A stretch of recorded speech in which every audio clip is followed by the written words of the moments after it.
महमूदुल हक बुखारी साहब ये पाकिस्तान किसान फाउंडेशन को हेड करते हैं। तो बुखारी साहब, सबसे पहले तो ये बताएं कि जब ये चीनी का बहरान आया था तो उस वक्त जो वफाकी और जो सूबाई हुकूमतें थीं उन्होंने ये भी कहा था कि इस साल जो क्रशिंग सीजन है गन्ने का वो जल्दी शुरू कर दिया जाएगा, लेकिन आज की तारीख तक पंजाब या इवन सिंध के अंदर भी क्रशिंग सीजन स्टार्ट नहीं हुआ। तो आप जरा अपडेट करेंगे कि आखिर इसकी क्या वजह है, ताखीर क्यों है?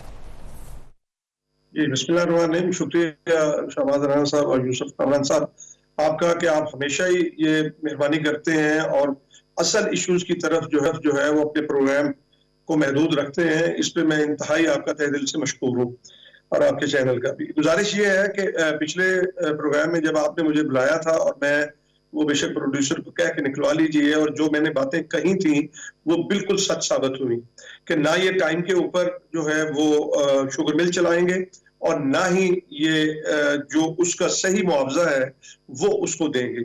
आपने वजह पूछी है और शहबाज राना साहब ने अपने इंट्रो के अंदर बहुत खूबसूरती के साथ इस सारी चीज को समअप किया है और ये बताने की राना साहब ने कोशिश की है कि ये एक पॉलिटिकल जो क्रॉप बन गई है।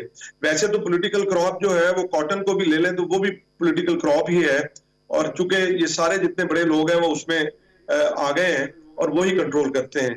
अच्छा, उसमें हमने, आपको याद होगा कि पंजाब के कुछ शुगर मिल मालकान ने मुलाकात की थी पंजाब के वजीर आला से और उनसे ये मुतालबा किया था और चीनी के रेट भी उन्होंने बढ़ा लिए थे, और 28 अक्टूबर को उन्होंने वादा किया कि जनाब हम शुगर मिलें चला लेंगे।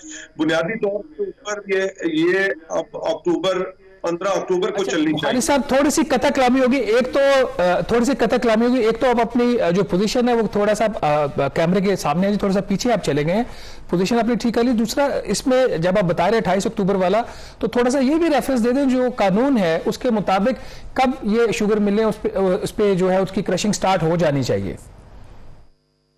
जी शहबाज राना साहब, गुजारिश ये है कि ये मिठास के ऊपर होता है जो शुगर रिकवरी है।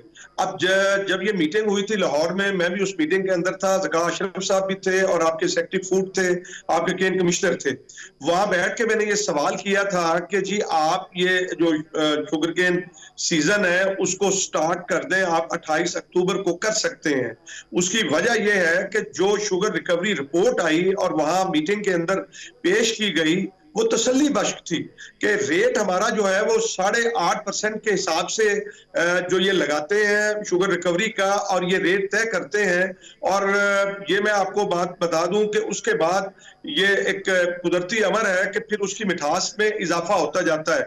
जिस तरह भी जो है वो दिन गुजरते हैं उसकी मिठास में इजाफा होता है। यानी 100 किलो गन्ना जो होता है उसके अंदर से 8.5 किलो चीनी अगर निकलती है, फर्ज करें कि 28 अक्टूबर को, तो 15 दिन के बाद उसी 100 किलो में से जो है वो 9 किलो निकलेगी, फिर 15 दिन के बाद उसी 100 किलो में से 10 किलो निकलेगी।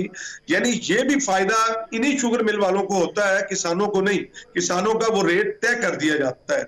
और दूसरा अलमिया आप ये देखें कि सिंध गवर्नमेंट ने कोई तकरीबन 1.5 माह 2 माह पहले जो है वो इसकी कीमत 425 रुपए मुकर्रर कर दी, और मुझे लेट की समझ नहीं आई।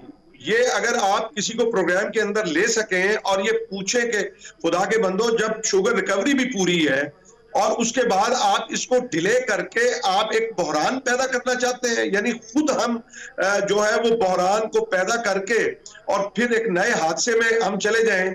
आपने फिर बात की कि इसको लेट करने की कोई दूसरी वजह नहीं है कि वो शुगर मिल वालों को जो है वो फायदा पहुंचाना मकसूद होता है, वरना ये 15 अक्टूबर को भी ये चल सकती है। तो वहां पे एक बुखारी साहब, आपने कहा कि इसका जो मकसद है, जो आप कह रहे हैं कि शुगर जो मिल मालकान है उनको फायदा पहुंचाना है, तो आप ये कहना चाह रहे हैं कि अगर पहले ही आपको पता है कि इससे पहले चंद माह पहले चीनी की कीमतों में इतना ज्यादा इजाफा हुआ था और अगर वक्त पर क्रशिंग सीजन स्टार्ट नहीं होता, तो आपके ख्याल में ये जो शुगर मिल वाले हैं ये एक दफा फिर मार्केट के अंदर इसको मैनिपुलेट करके शॉर्टेज पैदा करना चाहते हैं ताकि मजीद ये अरबों रुपए कमा सकें? ये इनका पर्पस है, इसको डिले करना क्रशिंग को, क्योंकि जब क्रशिंग सीजन स्टार्ट हो जाएगा तो जाहिर है कि मार्केट में वाफर मिकदार में चीनी आ जाएगी और यकीनी तौर पर फिर तो कीमतें ऊपर नहीं जा सकती। बिल्कुल आप सही समझे मेरी बात को। और मैं ये बात हमारे पिछले प्रोग्राम में भी डिस्कस हुई थी, जब चीनी का रेट ऊपर गया था, तो मैंने उस वक्त भी कहा था कि बुनियादी तौर पर ये डिले के दो मकासद इनके होते हैं। एक मसनूई शॉर्टेज पैदा करना। आप देखें कि आपकी जो जरूरत है वो 60 लाख टन है, 70 लाख टन है, और आपकी 70.5 जो है वो आपकी पैदावार हुई है, और फिर आपने 2.5 लाख आप भेज भी दें बाहर, तो फिर भी जो है वो चीनी का बहरान नहीं होना चाहिए। लेकिन ये जानबूझ के करते हैं क्योंकि इनको फायदा होता है। सिर्फ एक ही नहीं, उस गंगा में नहाते ऊपर से लेके नीचे तक जो है, चाहे हमारी ब्यूरोक्रेसी हो, चाहे हमारे अपना शुगर मिल वाले हो, और आपके जितने भी उसमें इदारे शामिल होते हैं वो सारे उससे फायदा उठाते हैं। और दूसरी बात ये है कि आप ये देखें कि पाकिस्तान का कौन सोचेगा। मैं राणा साहब, मैं दिल से ये बात कह रहा हूं कि आपका प्रोग्राम क्यों मैं सुनता हूं और क्यों मुझे अच्छा लगता है, और वो इसलिए कि आपके प्रोग्राम के अंदर सियासत भी होती है, मईशत भी होती है, माशरत भी होती है। आप वो तमाम जो चीजें हैं उनका अहाता करते हैं। हमारे यहाँ तो मीडिया सिवाय एक सियासी वो जो घिसे पिटे अपना बातों को लेके बैठता है। आपकी तारीफ का शुक्रिया। बुखारी साहब, ये थोड़ा सा गुजारिश कर दीजिएगा, आपसे लास्ट सवाल है कि अब अगर ये 20 नवंबर को पंजाब में ये क्रशिंग स्टार्ट होती है, इसका मतलब ये है कि आपकी जो गंदम की बुवाई है वो ताखीर का शिकार हो जाएगी। तो अगर उसमें 3 हफ्तों की ताखीर होती है, उससे गंदम की जो पैदावार है उसके ऊपर क्या फर्क पड़ेगा? और सेकेंडली, ये जो इन्होंने आपको लागत, बल्कि जो इसकी परचेज प्राइस दी है 400 रुपए फी मन, क्या इससे आपके अखराजात पूरे हो जाएंगे और कुछ आप मुनाफा भी कमा लेंगे? जी राणा साहब, मैं पहले आपके आखिरी सवाल का जवाब दे दूं। गन्ने के जो मुतल्लिक है, हरगिज नहीं, इन्होंने 400 रखा है। जुल्म ये देखें कि सिंध वालों ने 425। मुझे बताएं कि पंजाब के किसान का क्या कसूर है? क्या सिंध के जो गन्ना है उसको के गुलाब से गुसल दिया जाएगा कि वो जो है वो 425 किसान लेगा, और यहाँ का किसान जो है, मुझे तो समझ नहीं आती जो फैसला करने वाले लोग हैं वो क्या सोचकर फैसला करते हैं। नंबर एक बात। दूसरी बात ये है कि हमें हरगिज नहीं ये कीमत मंजूर। आप देखें कि 180 रुपए जब गन्ने का रेट था तो 45 रुपए चीनी की जो वो कीमत थी। आज जो है ये गन्ने का रेट हमें 425 रुपए दे रहे हैं, और चीनी का रेट 200 रुपए तक जो है वो चला गया। हमें कम से कम अगर 500 देते हैं राणा साहब, ये 1.25 साल की फसल है।